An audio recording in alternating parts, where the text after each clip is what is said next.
this happens. Hey you guys, welcome back to another video brought to you by Simone Nicole TV.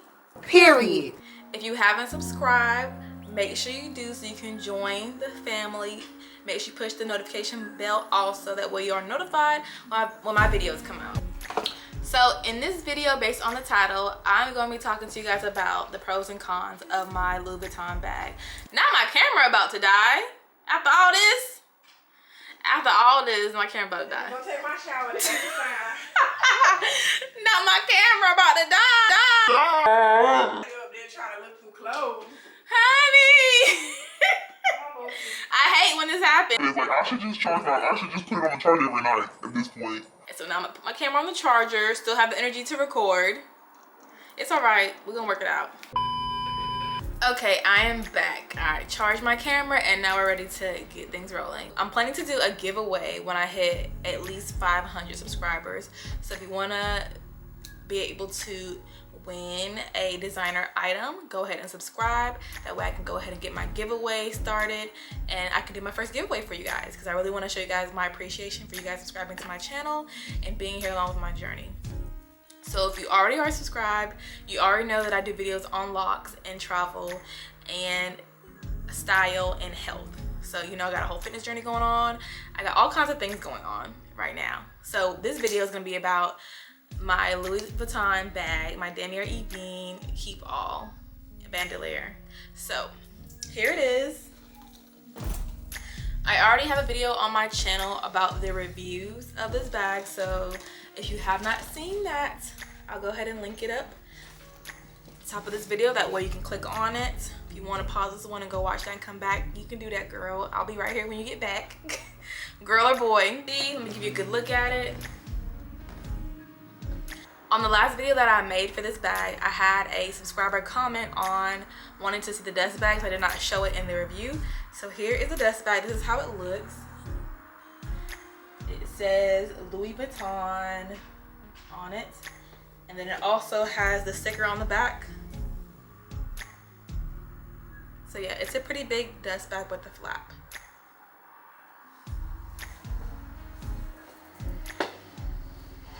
And I keep it folded up inside the bag, usually. So I'm gonna start with the pros. So the first pro is that it's scratch proof. Let me tell y'all, I've taken this bag on the plane and I literally sat in my seat as I watched this man push his rolling bag, his rolling carry-on, trying to shove it into the overhead. You know, it's already kind of tight. It's a tight space regardless, but there were other areas open and he was like shoving, just shoving it in there, shoving his suitcase, and the wheels were like rubbing up against my bag. So literally it was like pushing it. It was like pushing it and going like that. And I was just looking at it, I was like, oh my gosh. Oh my God.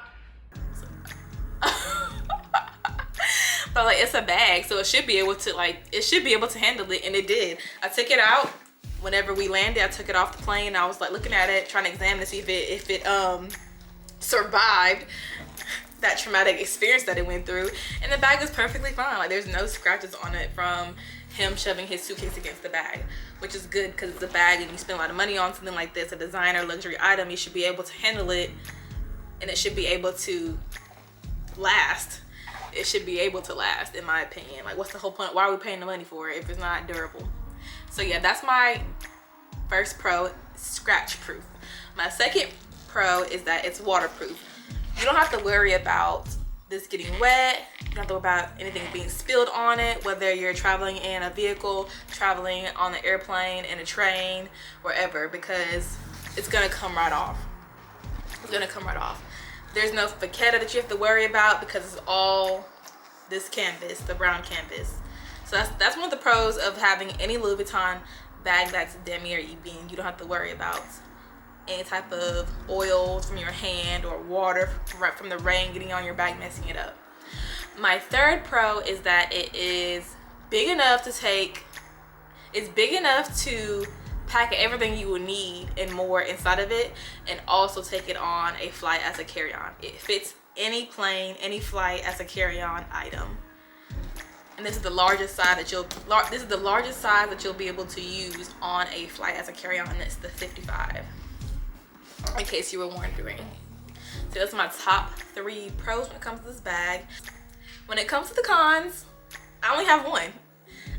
Like, I really don't have anything bad to say about the bag. Only the fact that because it's a large size, that it gets very heavy whenever I do decide to fill it up. So look at it. Look at it. It's like 5 of my heads put together. Look at that. This is a big bag. Like, of course it's gonna get heavy. And I would say that if you have a problem with the heavy bag, then just don't get a bag this size. They have different versions, different styles. They have the same style in smaller sizes. So yeah, I would not recommend carrying this in the airport just like it is. I would, if you had it filled up to the max, even if it wasn't filled up, like walking in the airport is a lot of work. It's a lot of steps that you're getting in. So what I do is when I have my carry-on bags, I always have 2. I have a rolling carry-on bag, and then I have this as my second carry-on bag. So usually if I have a purse on me or like a wristlet, I just stick it inside of here and just roll it through the airport. So I have the rolling one, and then I have this one sitting on top of it. And it helps that the fact that this has the strap to connect to the handle of the rolling bag that I use as my second carry-on. So yeah, that's the only con I have for the bag. Cause you'll know if it's too heavy for you, honey. Cause carrying like this will only last you for so long. Cause you're gonna start having marks on your inner forearm, and it's gonna hurt. You're gonna be sore. And then carrying it with the strap, with the bandolier, it's not so bad because there's a wider part here, but it's also not padded enough for it to feel like cushion. It just feels like you're carrying something. So like I said, it depends on you, your body type, how much strength you have. I think I'm a pretty strong girl, you know. I lift weights in the gym. I be working out. So yeah, that's my only con, but that can easily be avoided if I just purchased a bag that was smaller. But I wanted something that I could maximize the most space with. So yeah, that is the end of the video. I hope you guys enjoyed it. Let me know what you think down below. Make sure you go check out my other video that I have on this bag, and I'll see you in the next video. Bye.